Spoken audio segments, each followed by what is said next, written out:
is currently a medical marijuana bill that is pending before the state legislature, and I would like to know what their individual opinions are, and will they sign that bill?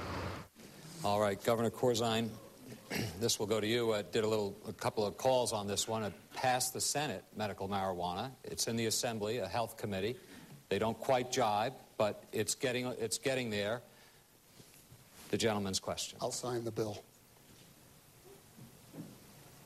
Okay. Mr.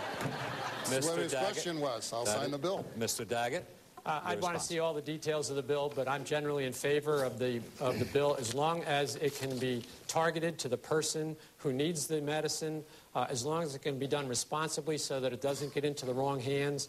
But I also support the medical use of marijuana. Mr. Christie. Now, listen, I want to do whatever we can do legally and responsibly to alleviate the awful suffering from people who have awful diseases that are causing them great pain. But given my law enforcement background, I also have to say that I agree with Mr. Daggett. The devil in this is going to be in the details. We do not want people who have a headache to be able to go and get medical marijuana. Where there is true pain and suffering that can be helped by this, I would be in favor of it. But there has to be sufficient legal safeguards to make sure we don't turn into California and everybody with a headache is going out and getting high. Governor Corzine, is there a rebuttal here? If you have a headache, it probably should be excluded from the reasons why people get medical marijuana. I suspect that it is the bills that I have seen and our council has counseled on have very strict restrictions, and I'd sign the bill.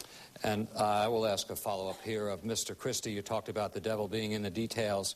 There are details there. There's a Senate bill that passed. There's an Assembly bill that's come out of committee. Have you studied either of the bills? Have you studied the details? What do you think of them? Would you sign them? I've looked at the Senate bill, and I think it needs to be strengthened, and I hope that the Assembly will do that. I don't think there are sufficient safeguards right now in the Senate bill, but I think the rhetoric that I've heard from the people in the Senate and folks in the Assembly... Strengthened? Yeah, the safeguards need to be strengthened, more safeguards than what are in the bill now, Jim. And if they do that, then I would be willing to sign a bill like that. But they would have to be strengthened beyond where they are now.